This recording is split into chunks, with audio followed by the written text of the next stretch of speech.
What's up everyone? Welcome back to the channel। तो finally हम लोग पहुंच गए हैं आज की अंतिम वीडियो की तरफ, जो कि है इकोनॉमिक्स। आज हम आ गए हैं डे 14th पे, और कितने दिन बचे भैया? जल्दी जल्दी से बता दो। 7 more days to go। तो आज हम लोग करने वाले हैं मैक्रो का एक और नया यूनिट शुरू, जिसका नाम है aggregate demand and related concepts.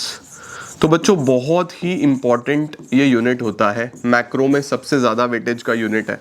तो बड़े ध्यान से इसको मैं कराऊंगा, काफ़ी डिटेल में कराऊंगा। ऑल्दो मैंने सारे यूनिट्स डिटेल में कराए हैं, बट इसमें बच्चों को ना काफ़ी प्रॉब्लम आती है, तो इसको हम और ज़्यादा डिटेल में करने वाले हैं और ये काफ़ी इंटरेस्टिंग होने वाला है, राइट। तो बड़े ध्यान से मेरे साथ साथ आप लोग इसको करोगे, मेरे साथ साथ आपको समझोगे। But before I start, I really want कि आप लोग दो कॉन्सेप्ट्स को आज बहुत डिटेल में पढ़ो, ठीक है सर? कौन से दो कॉन्सेप्ट्स? एक तो है एग्रीगेट डिमांड और एक है एग्रीगेट सप्लाई, राइट। अब एग्रीगेट डिमांड और एग्रीगेट सप्लाई के लिए मैंने कोई नया पीपीटी नहीं बनाया। मैंने जो अभी आप लोग को लास्ट मंथ एडी और एएस कराया था, इसकी मैं वही वीडियो इसके अंदर अटैच कर रहा हूं, ठीक है? क्योंकि वो काफी डिटेल में है और मैं नहीं चाहता कि इसके बेसिक्स आपके एक इस तरीके से हो जो कि हम शॉर्ट पीपीटी से करें। मैं ये पूरा यूनिट आपको लॉन्ग पीपीटी से ही कराऊंगा, तो आपको बड़े ध्यान से इसको समझना है और करके चलना है, राइट। तो आज आप लोग इस बेसिक्स को अच्छे से करो, इसके बाद फिर हम लोग कल इस पूरे चैप्टर को खत्म कर देंगे और चीजें आगे बढ़ा देंगे। आज बड़े ध्यान से नोट्स बना के, बहुत इंपॉर्टेंट होने वाला है। तुमने पहले पढ़ा हुआ है, नहीं पढ़ा हुआ है, मुझे फर्क नहीं पड़ता, मुझे चालू कराना है बिल्कुल शुरू से, है ना? तो मेरी नजर में तो शुरू से हो रहा है, तो बड़े ध्यान से नोट्स बनाना। कॉपी पेन लेके आओ, पूरा यूनिट हाथ से एक एक बच्चा लिखेगा, सारे कर्व्स बनाएगा, क्योंकि इसमें से कर्व्स बहुत आएंगे। कर्व जब तक पेन नहीं चलाओगे नंबर नहीं आएंगे, मेरे से डिस्क्लेमर ले लो। हर बच्चा कर्व बनाएगा, एक एक चीज लिखेगा, फिर पूरे नंबर आएंगे। मुझे प्रॉमिस करो कमेंट सेक्शन में कि सर इस यूनिट में हम एक एक शब्द अपने हाथ से लिखेंगे। वीडियो पॉज करो और प्रॉमिस करो। चलिए जल्दी से लेट्स बिगिन।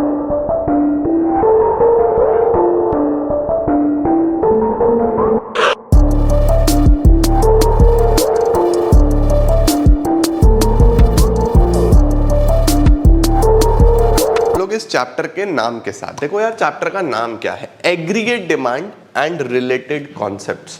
अब इस चैप्टर में आपको डिमांड के आसपास के कॉन्सेप्ट सीख के चलने हैं, है ना? हमने क्या करा है, हमने माइक्रो इकोनॉमिक्स में दो कॉन्सेप्ट पढ़े हैं, एक है डिमांड और एक है सप्लाई।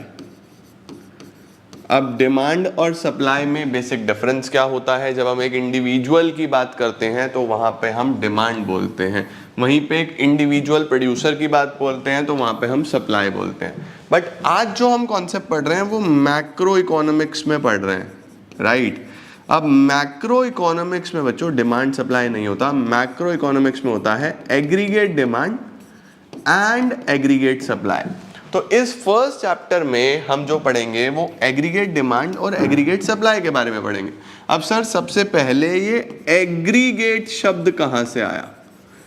एग्रीगेट का क्या मतलब होता है? तो देखो, एग्रीगेट का मतलब होता है सम ऑफ, राइट। मतलब कुछ चीजों का सम होना, समेशन होना, एडिशन होना।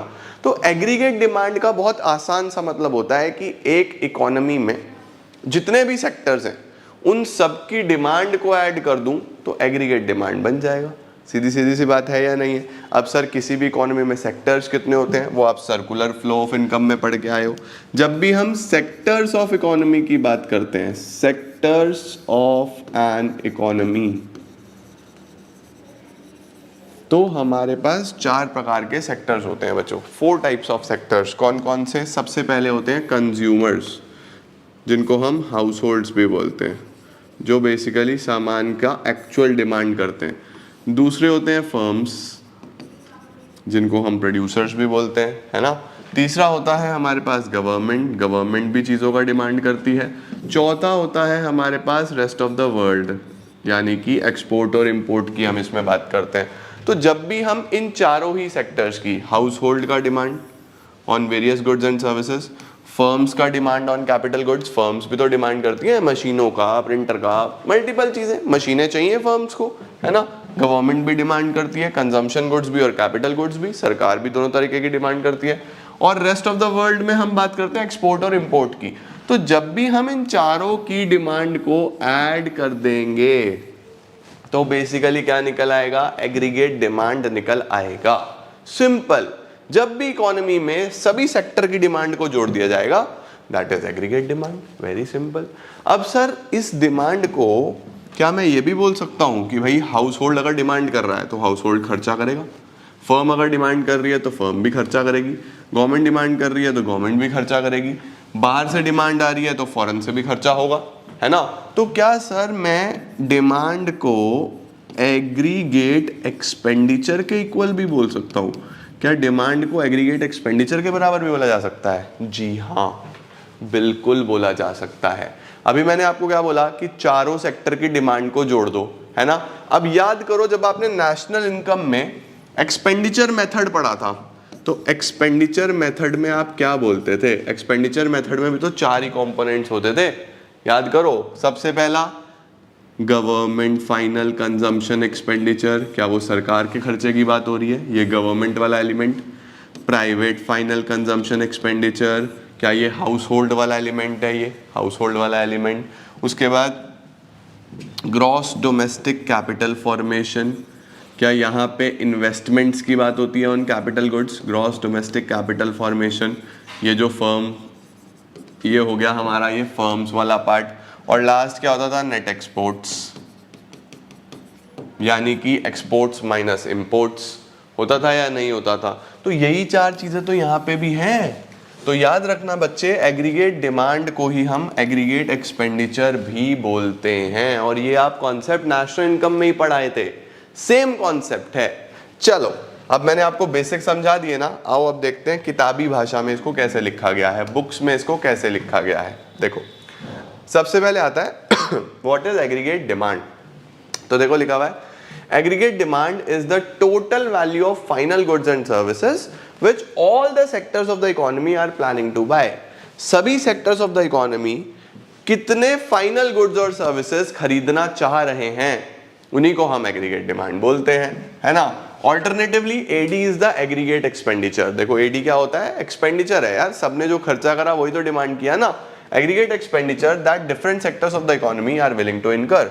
It means AD and aggregate expenditure means the same. AD और एग्रीगेट एक्सपेंडिचर सेम ही है। एडी एक कौन सा कॉन्सेप्ट है याद रखेंगे? AD is a flow concept. Flow concept क्यों है? क्योंकि ये over a period of time देखा जाता है, एक पर्टिकुलर पॉइंट ऑफ टाइम पे नहीं देखा जाता, ठीक है। ये 1 साल का होता है, देखो लिखा था ना, during a period of 1 accounting year. सही हो गया जी, परफेक्ट हो गया जी, this is done sir. Next आता है बच्चों अब कंपोनेंट्स ऑफ एडी। एडी के क्या क्या कंपोनेंट्स होंगे? तो कंपोनेंट्स में क्या क्या आ जाता है हमारे पास? सबसे पहले मैंने आपको बताया प्राइवेट सेक्टर। तो प्राइवेट सेक्टर की डिमांड को हम क्या बोलते हैं? Private consumption expenditure denoted by C. उसके बाद हमारे पास आती है फर्म्स। फर्म्स ने जो कैपिटल गुड्स पे डिमांड करी है उसको क्या बोला जाता है? इन्वेस्टमेंट एक्सपेंडिचर डिनोटेड बाय आई। तीसरी सरकार, सरकार का जितना भी डिमांड है उसको हम बोलते हैं government expenditure denoted by G. The fourth is net exports, जिसको हम डिनोट करते हैं एक्सपोर्ट्स माइनस इंपोर्ट्स। ये होता है हमारे पास foreign sector X minus M. तो जब हम एडी की बात करेंगे तो उसमें 4 कंपोनेंट आएंगे बच्चे, सी plus I plus G plus X minus M, ठीक है। ये आप एग्जाम में चार्ट भी बना के आ सकते हो। ले लिया स्क्रीनशॉट? चलो अब चारों को जरा एक बार ध्यान से पढ़ते हैं। सबसे पहले प्राइवेट कंजम्पशन एक्सपेंडिचर क्या है? Private consumption expenditure total expenditure incurred by house holds. House holds मतलब हम लोग, consumers, on the purchase of goods and services during an accounting year. Consumption expenditure is directly influenced by level of disposable income. Very important, ये fill in the blanks में भी आ सकता है कि consumption आपका डायरेक्टली इन्फ्लुएंस होता है किस चीज से? आपकी डिस्पोजेबल इनकम से। भाई जितना पैसा तुम्हारे पास होगा उतनी ज्यादा तुम डिमांड करोगे, जितना कम पैसा तुम्हारे पास होगा उतनी ही कम तुम डिमांड करोगे। तो क्या खर्चा जो है बेसिकली इनकम के साथ डायरेक्टली प्रोपोर्शन है। इनकम ज्यादा तो खर्चा भी ज्यादा, इनकम कम तो खर्चा भी कम, सीधी सीधी सी बात है। तो डायरेक्टली रिलेशन होता है इसका डिस्पोजेबल इनकम के साथ। जितना ज्यादा डिस्पोजेबल इनकम उतना ज्यादा कंजम्पशन एक्सपेंडिचर, ठीक है। अब डिस्पोजेबल इनकम क्या होता है? जितनी भी आपकी इनकम है फ्रॉम ऑल द सोर्सेस जो आपके पास खर्चा करने के लिए अवेलेबल है ना, which is available to household for spending. बहुत सारी इनकम का तो आप टैक्स भी दे देते हो, वो खर्चा करने के लिए तो अवेलेबल नहीं है, तो आपको सिर्फ वो इनकम लेनी है जो खर्च करने के लिए आपके पास अवेलेबल है आफ्टर डूइंग एवरीथिंग। ठीक हो गया, परफेक्ट। नेक्स्ट आता है बच्चे इन्वेस्टमेंट एक्सपेंडिचर। इन्वेस्टमेंट एक्सपेंडिचर क्या होता है? Total expenditure incurred by private firms on capital goods. जितना भी फर्म्स ने खर्चा करा कैपिटल गुड्स पे उसको प्राइवेट एक्सपेंडिचर बोलते हैं। जैसे कोई मशीन ली, कोई बिल्डिंग ली, कोई चेंज इन इन्वेंट्री है, वो सब इसके अंदर आ जाता है। ठीक है, ओके। अच्छा एक चीज और देखो, it is assume that investment expenditure is autonomous. हमने जो इन्वेस्टमेंट है इसको इजी बनाने के लिए कांस्टेंट रखा है, मतलब हम इसको बार बार चेंज नहीं कर रहे हैं। कोई बात नहीं, अभी आगे आएगा तो मैं समझाऊंगा इसके बारे में। ठीक है, सरकार का खर्चा। सरकार का खर्चा बच्चों दोनों चीजों पे, कंज्यूमर गुड्स पे भी और कैपिटल गुड्स पे भी। कंज्यूमर गुड्स कौन कौन से होते हैं गवर्नमेंट के लिए? जैसे लॉ एंड ऑर्डर पे खर्चा हो गया, एजुकेशन पे, हेल्थ पे, ये बेसिकली कंजम्पशन हो गया। और कैपिटल गुड्स कौन से हैं सरकार के लिए? हाईवे बनाया, रोड बनाया, पावर प्लांट बनाया, डैम बनाया, डैम बनाया, कुछ भी ऐसा जो सरकार एसेट बना रहा है, कैपिटल गुड्स पे खर्चा हो रहा है। ठीक है। चौथा नेट एक्सपोर्ट्स। नेट एक्सपोर्ट्स का सीधा सीधा फॉर्मूला याद रखना है, एक्सपोर्ट्स माइनस इंपोर्ट्स। फिर डिफाइन कर रहा है एक्सपोर्ट क्या होता है, इंपोर्ट क्या होता है, ये आप जानते हो। जो भी आपने बाहर माल बेचा वो एक्सपोर्ट, जो बाहर से खरीदा वो इंपोर्ट। सही हो गया जी। तो एडी के हमारे पास 4 कंपोनेंट्स हैं, C plus I plus G plus X minus M. Household की डिमांड, फर्म्स की डिमांड, गवर्नमेंट की डिमांड और rest of the world foreign demand जो है, सबको जोड़ दो, एडी आ जाएगा। सिंपल। एडी का मतलब समझ में आया है ना। देखो इसके बाद लिखा हुआ है AD as a 2 sector model, ये भी मैं आपको बता देता हूँ अभी। AD as a 2 sector model क्या है? देखो अगर आपके एग्जाम में आया ना कि एडी के कंपोनेंट्स बताओ, तो आप कंपोनेंट्स पूरे लिख के आओगे, सी plus I plus G plus X minus M. ये हमारे कंपोनेंट्स होते हैं एडी के। ठीक है। अब हम लोग के जो सिलेबस में है बेटा जी सीबीएसई में, वो सिर्फ 2 सेक्टर मॉडल है। 2 सेक्टर मॉडल आप नेशनल इनकम में ही पढ़ के आए थे कि हमें बस 2 सेक्टर को ध्यान से पढ़ना है। तो जब हम फर्दर इस चैप्टर को पढ़ेंगे तो हम इन 2 को कंसीडर ही नहीं करेंगे, ये हमारे लिए कंसीडरेबल ही नहीं है। यानी अगर क्वेश्चन आएगा कि एडी के कंपोनेंट्स बताओ तो चारों लिख के आने। बट अब जब आगे चैप्टर पढ़ोगे तो एडी को किसके बराबर बोलोगे? बस सी प्लस आई। एडी किसके बराबर है? सी प्लस आई के। तो जब भी हम 2 सेक्टर मॉडल की बात करेंगे तो हम कंसीडर करेंगे कि एडी के बस 2 ही कंपोनेंट है, एक सी है और एक आई है। ओके। अब मैं एक टेबल बनाने जा रहा हूं बच्चे। ये टेबल आपको अच्छे से समझनी है, ये टेबल आपको अच्छे से तैयार करनी है, और यही टेबल हमारी तीनों ही चैप्टर्स में चलेगी, 7 में भी, 8 में भी, 9 में भी। तो इस टेबल को तो भैया बढ़िया तरीके से माइंड में सेट कर लेना और रेडी रखना। ठीक है। देखो शुरुआत कहां से होगी? इनकम के साथ। 0 ले लो, फिर 100 से बढ़ा लो भाई। 100 रुपए की इनकम, 200 की, 300 की, 400 की, 500 की, 600 की, ये मैंने इनकम ले ली। ठीक है। अब इनकम के साथ साथ मुझे लेना है कंजम्पशन। सर कंजम्पशन का मतलब जितना आप खर्चा कर रहे हो, राइट, कंज्यूम कर रहे हो जो चीज़ों को।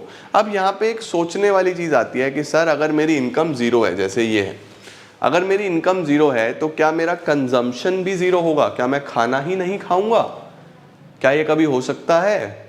कोविड के टाइम पे सबके बिजनेसेस बंद थे, सारी शॉप्स बंद थी, सारी जॉब्स चली गई थी, बट क्या कंजम्पशन 0 हो गया था? क्या लोगों ने चीजें कंज्यूम करनी बंद कर दी थी? नहीं, कंजम्पशन कभी 0 नहीं होता। तो even if the income is 0, there will always be some consumption, ताकि आप अपनी लाइफ सस्टेन कर पाओ। कुछ ना कुछ तो जरूर होगा, है ना।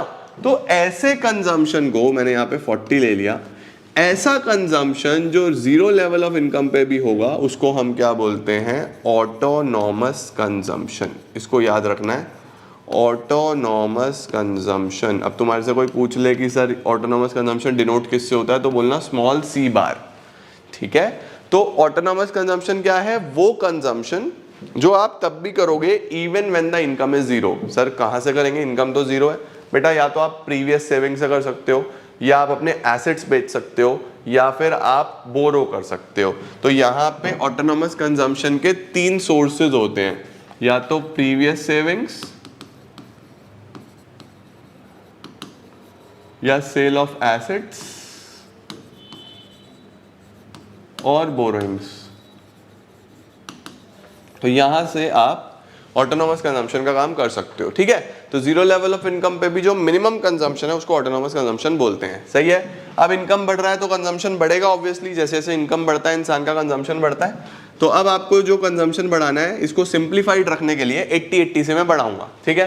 तो 80-80 से कैसे बढ़ाओगे, 40 + 80 120, फिर 200, फिर 280, फिर 360, 440, 520।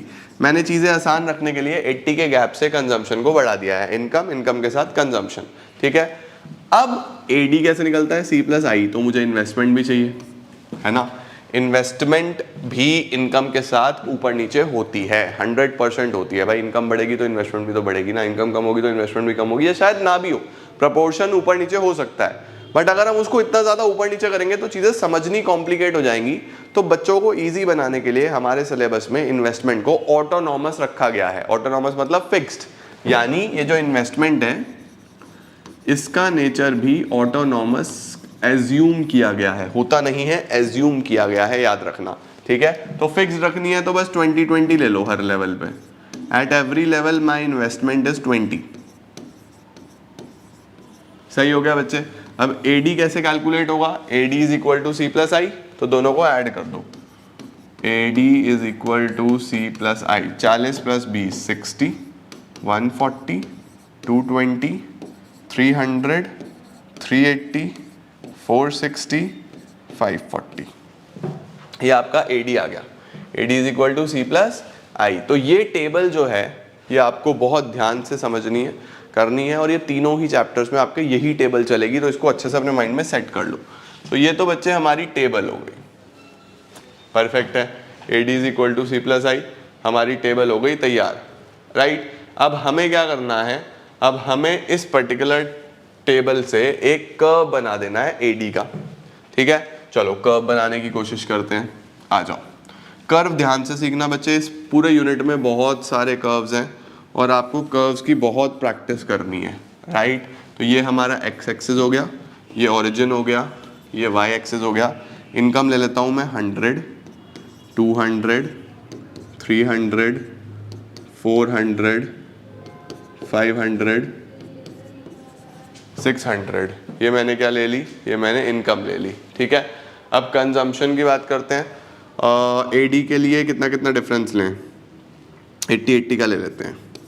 8, 16, 24, 32, 40, 48, 56, लो सर, यहाँ तक ले लिया मैंने, ठीक है। अब देखो सबसे पहले कंजम्पशन प्लॉट कर लेता हूँ, फिर इन्वेस्टमेंट प्लॉट कर लूँगा, फिर AD प्लॉट कर लूँगा, सही है। कंजम्पशन 0 पे भी 40 था, 0 पे भी 40, लो जी यहाँ पे आ गया। फिर 100 पे 120, 100 पे 120, उसके बाद फिर 200 पे 200, 200 पे 200, उसके बाद 300 पे 280, 300 पे 280। तो आप इसी तरीके से इसको 500-600 तक प्लॉट करते जाओगे तो कंजम्पशन का कर्व कुछ इस तरीके से ऊपर की तरफ जाता हुआ आ जाएगा। इसको आप पॉइंट टू पॉइंट प्लॉट करना, ठीक है। ये तो आ गया कंजम्पशन। अब देखो इनकम के साथ कंजम्पशन डायरेक्टली प्रोपोर्शनेट है, दैट इज व्हाई ये पॉजिटिवली स्लोपिंग अपवर्ड कर्व आया, है ना। जब भी डायरेक्ट रिलेशनशिप होती है तो कर्व ऊपर की तरफ जाता है, सही है। अब हमें क्या करना है, अब हमें बनाना है इन्वेस्टमेंट का कर्व। तो इन्वेस्टमेंट का कर्व कैसे होता है, 0 पे हमने लिया था 20, 100 पे भी 20, 200 पे भी 20, 300 पे भी 20, ऐसे ही सब पे 20-20 मिलाते रहेंगे। तो ये कर्व कैसा आ जाएगा, इस तरीके से स्ट्रेट लाइन। ये हमारा इन्वेस्टमेंट का कर्व आ गया, ये आ गया straight line parallel to x axis, ठीक है, क्योंकि हर लेवल पे सेम है। फिर अगर इन दोनों को जोड़ दूँ C + I तो हमारे पास AD का कर्व बन जाता है। वो यहाँ 60 से शुरू होगा, 0 पे 60, फिर 100 पे आपने ऐड कर लिया 20 और 120, है ना, 140, तो वो यहाँ आ जाएगा कहीं। फिर अगला पॉइंट यहाँ आ जाएगा, फिर अगला पॉइंट यहाँ आ जाएगा।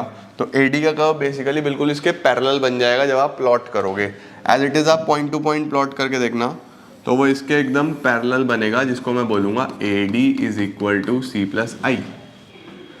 तो ऐसे कर्व बनते हैं बेटा, इधर हमने इनकम ले लिया, इधर हमने C प्लस आई ले लिया, तो इस तरीके से दिस इज हाउ आपका AD का कर्व तैयार हो जाता है। परफेक्ट है। ध्यान से देखने वाली कुछ चीजें हैं इनके अंदर, वो हम अब डिस्कस करेंगे। सबसे पहला, आपको कभी भी कर्व को डिफाइन करना हो तो आप कर्व की शेप्स के बारे में बताओ, आप कर्व के स्लोप के बारे में बताओ, आप कर्व से होने वाली रिलेशनशिप्स के बारे में बताओ। आप इतना डिफाइन कर दोगे तो आपको पूरे पूरे मार्क्स मिल जाएंगे। ठीक है। जैसे कि सबसे पहले मैं शेप की बात करूं तो इन्वेस्टमेंट की शेप कैसी है? Horizontal straight line parallel to X axis.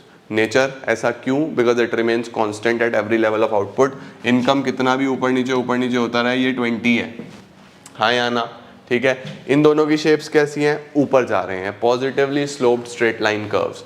क्यों? क्योंकि there exist a positive relationship between income and C as well as income and AD। दोनों में पॉजिटिव रिलेशन है, इनकम के साथ दोनों बढ़ते हैं, है ना? Slope upward sloping, straight line, horizontal straight line. Relationship की अगर हम बात करें तो हम बोल सकते हैं कि ये दोनों हमेशा पैरेलल रहते हैं। पैरेलल क्यों रहते हैं? क्योंकि AD और C के बीच में I है जो हमेशा कांस्टेंट रहता है।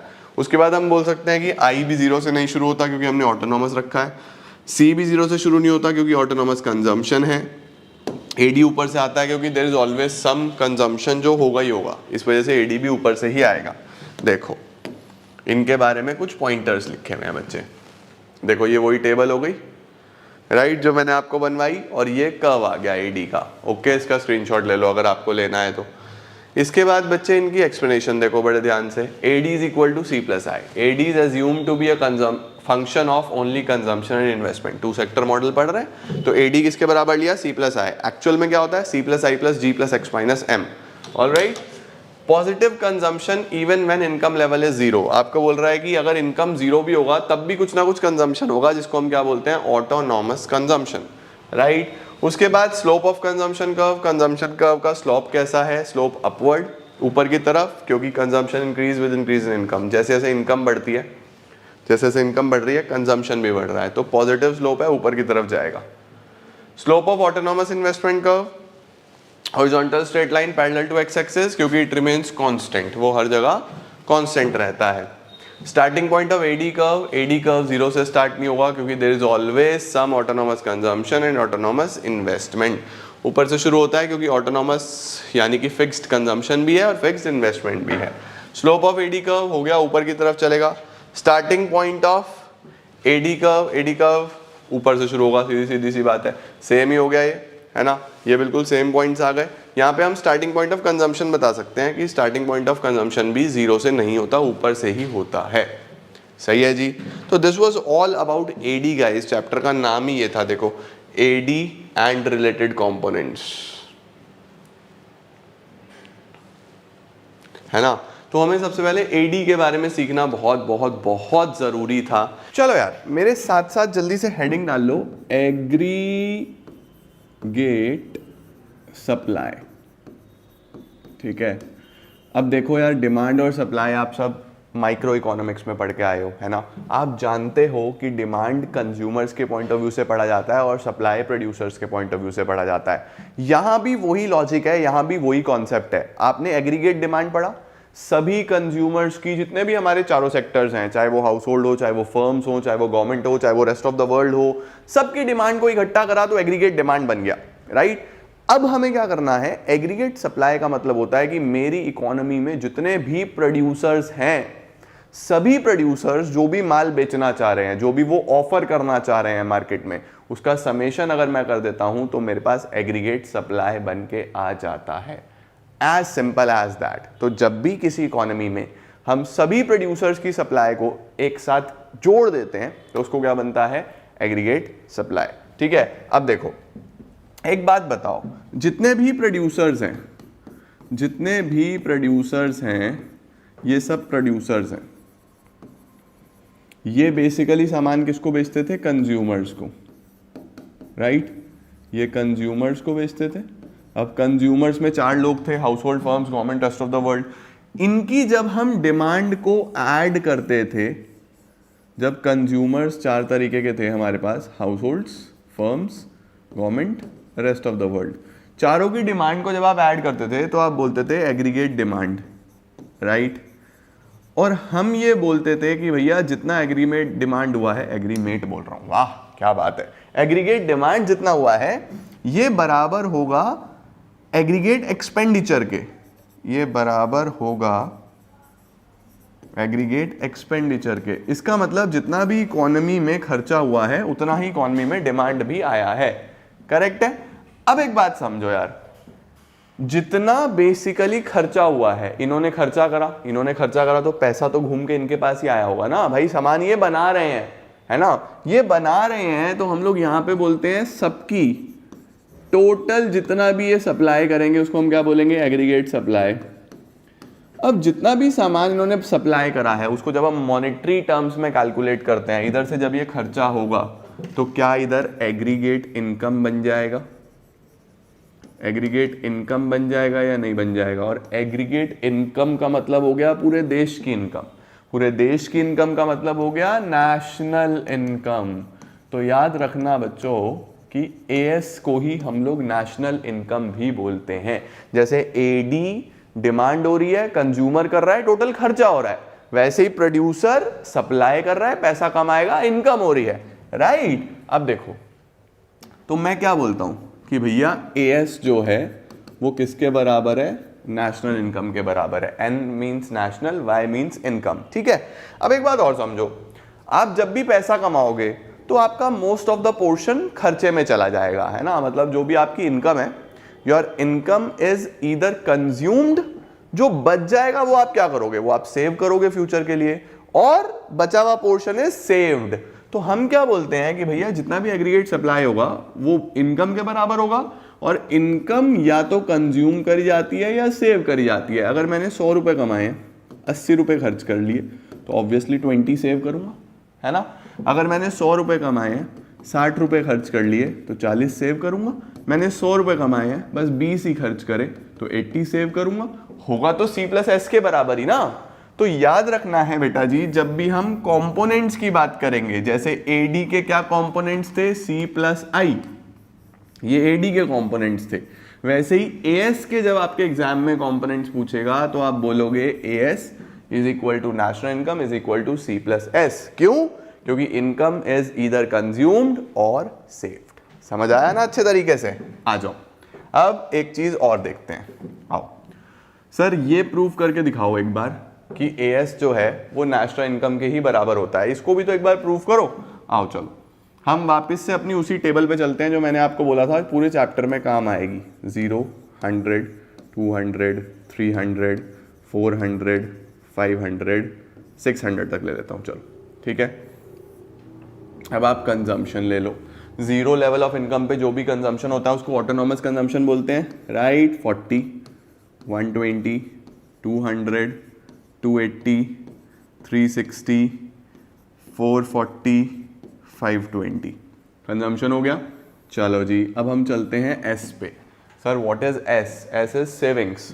सेविंग कैसे निकलता है? इनकम में से जो खर्च कर दिया वो हटा दो, सेविंग आ जाएगा। इनकम हुआ 600 का, 600 में 520 खर्च कर दिया, कितना सेव होगा? 80। इनकम हुआ 500 का, 440 खर्च कर दिया, कितना सेव हुआ? 60। 400 में से 360 खर्च कर दिया, फिर 20, फिर 0, फिर -20, फिर -40। तो देखो ये आपके पास सेविंग्स आ गई, है ना। अगर आपने 0 पे 40 का खर्चा कराया है तो पिछली सेविंग्स में से यूज करा होगा ना, तो that is why negative savings आया। यहां से एक चीज और सीखने वाली है, अ वेरी इंपॉर्टेंट पॉइंट जो यहां से निकल के आया, ये पॉइंट आपको बहुत काम आएगा कि जितना ऑटोनॉमस कंजम्पशन होता है उतना ही नेगेटिव सेविंग होती है। ये भी अपने पास नोट कर लो बच्चे, इस पे 1 नंबर का सवाल जरूर बनता है। जितना ऑटोनॉमस कंजम्पशन होगा, क्योंकि 0 लेवल ऑफ इनकम पे मैंने कंजम्पशन करा, है ना, उसको ऑटोनॉमस कंजम्पशन बोलते हैं, उतना ही नेगेटिव सेविंग भी हमारे पास आ जाता है।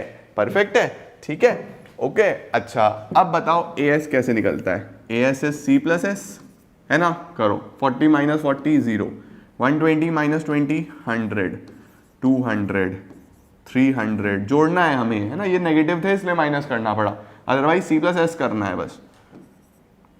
400, 500, 600। अगर अब आप ध्यान से देखो तो इनकम और C+S बराबर आ रहा है या नहीं आ रहा है?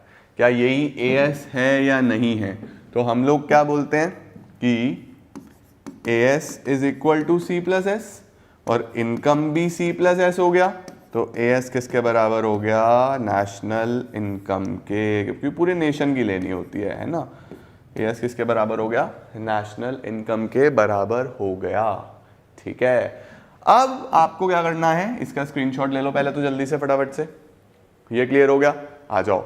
अब हम क्या करते हैं, अब हम करते हैं इसको ड्रॉ कि सर कर्व कैसे बनेगा। देखो ये हमारा एक्स एक्सिस हो गया, ये 0 हो गया ओरिजिन, ये वाई एक्सिस हो गया। इधर मैं इनकम ले लेता हूँ, ठीक है। इनकम हमने ली 100, 200, 300, 400, 500, 600, ये तो इनकम ले लिया। ठीक है, अब इधर मुझे लेना है AS 100, 200, 300, 400, 500, 600। अब इसको समझाने के लिए मुझे एक छोटी सी चीज़ आपको और बतानी है जिससे आपका कॉन्सेप्ट बिल्कुल क्लियर हो जाएगा। बच्चों देखो, हम जब भी कर्व बनाते हैं, अगर हम बात करें, थोड़ा सा मैथमेटिक्स पे चलता हूँ, जो नॉन मैथ्स हैं वो भी इसको समझ सकते हैं। समझो, ये सर्कल है, ये कितना डिग्री का होता है, पूरा सर्कल 360 डिग्री का होता है ना, पूरा सर्कल 360 डिग्री होता है, आपको पता है। अब इसको अगर मैं 4 क्वाड्रेंट्स में डिवाइड कर दूं, ठीक है, तो ये कैसा होता है भैया, ये 90 डिग्री, ये भी 90 डिग्री, ये भी 90 डिग्री और ये भी 90 डिग्री, ऐसा ही होता है। अब हम जो कर्व बनाते हैं वो सिर्फ इसमें बनाते हैं कि एक एक्स एक्सिस, एक ओरिजिन, एक वाई एक्सिस। कर्व आप हमेशा इसमें बनाते हो, बाकी सब हटा देता हूं। तो मेरे पास जो कर्व का बनाने का एरिया है वो बस इतना ही है, तो जो एंगल है इसका वो 90 डिग्री हो गया।